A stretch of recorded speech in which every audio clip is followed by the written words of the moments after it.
Now you have this concept where you have not just one all-capable robot, but you have a bunch of not very good robots.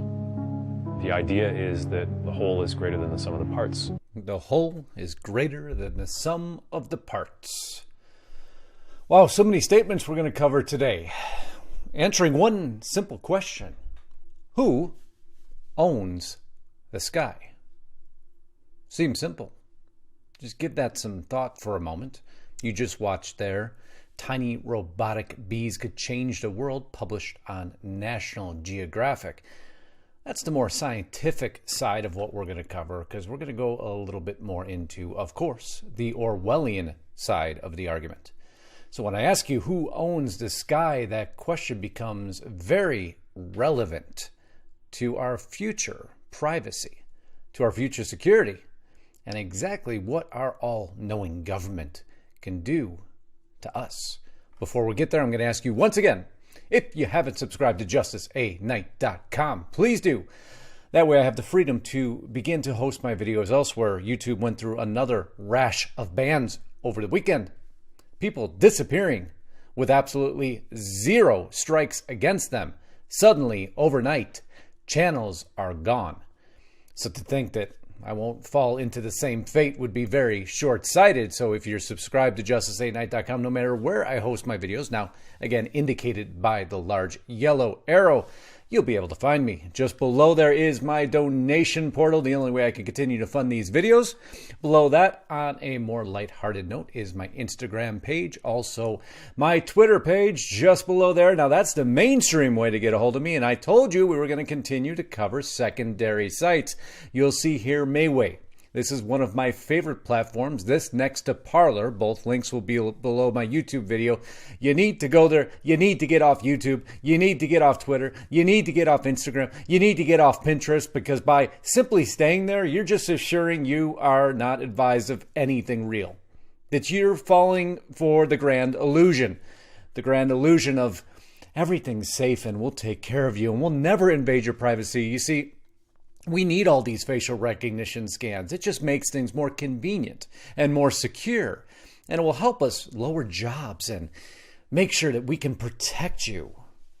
Don't worry that we're going to carry everything in databases that we have proven time and time again will be intruded on or hacked in or handed over to the exact globalist that we desire. This article here on Daily Beast, facial recognition bans coming soon to a city near you. You see, they want to keep your eye off the prize.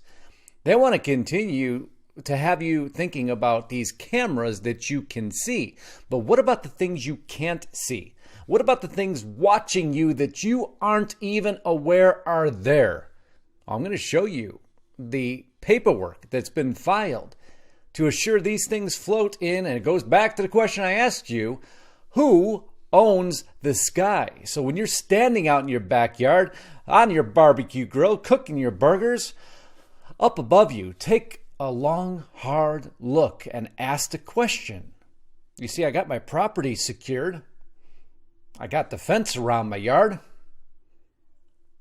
But what up there is looking down on me? Soon these little guys. That's right, aren't they cute? Forget props and fixed wings. New bio-inspired drones mimic birds, bats, and bugs. You saw the bee on the initial clip. But then what if you have bats as drones? And what if you have, again, the bees as drones, or this cute little hummingbird? Starts to get a little bit more Orwellian. I think you're starting to pick up where I'm going now. One day, these tiny flying machines may be flittering unobtrusively over the landscape, collecting weather data, monitoring traffic, alerting first responders to accidents and disasters, inspecting construction sites, and more. Farmers could use them to pollinate crops, and law enforcement agency could use them for search and rescue and to conduct surveillance.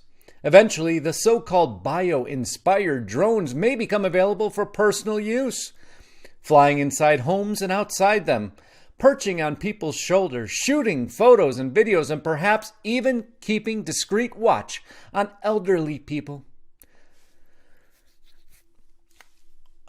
I struggle with these arguments. Because even reading them just makes your hair stand on edge, because you see all the talking points. We're going to help the elderly. We're going to stop crime. We're going to help farmers.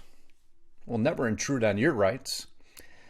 But anyway, I digress. Elderly people at risk of falling or wandering off, or stop all of us from wandering off from where they don't want us. Experts say the flying machines will be able to perform tasks without disturbing or endangering people or property. There will be these machines that are round the clock doing monitoring and providing information. A Northeastern University roboticist who is working on a bat-inspired robot called Batbot, well, they reached far for that name. We can think of them as the guardians of future cities.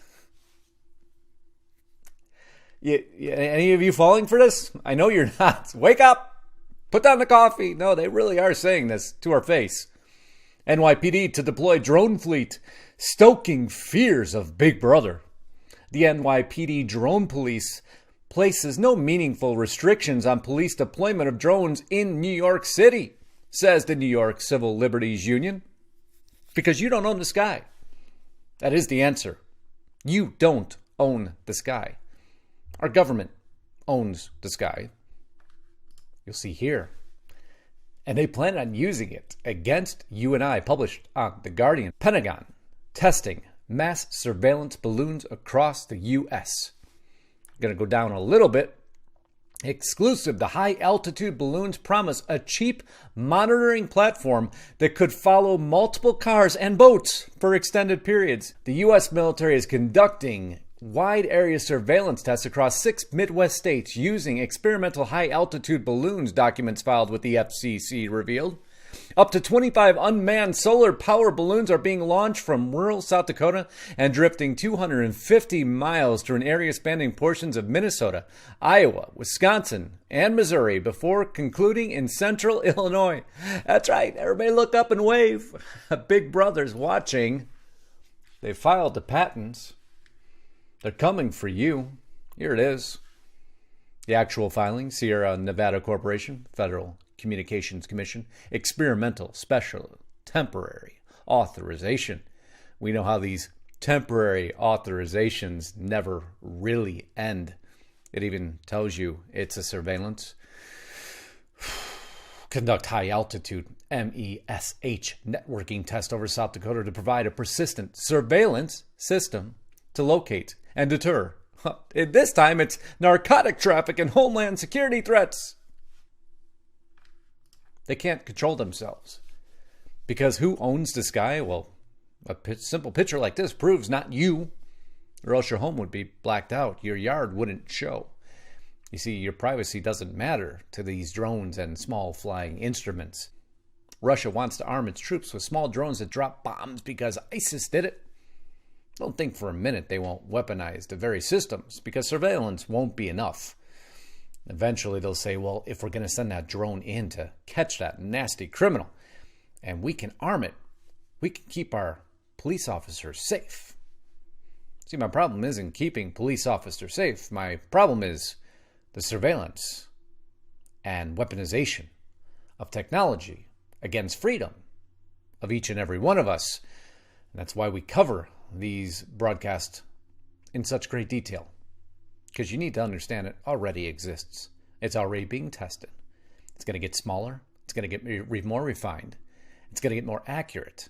It's going to be able to fly forever. They're already testing the solar-powered cells to make sure that these drones can continually fly. And eventually it will be weaponized. So don't think for a minute when you're looking at your street corner at all those cameras that that's the end game. Now, the end game, again, is to just go ahead, do it with me. Look up in the sky real quick and wave. Because that is what the loss of your privacy looks like. So until next time, my name is Justice Knight. I can't thank you enough for being here. If you haven't subscribed to my channel, please do. If you have the means to support and enjoy these messages, I certainly hope you will. Until next time, Godspeed and God bless. Signing out.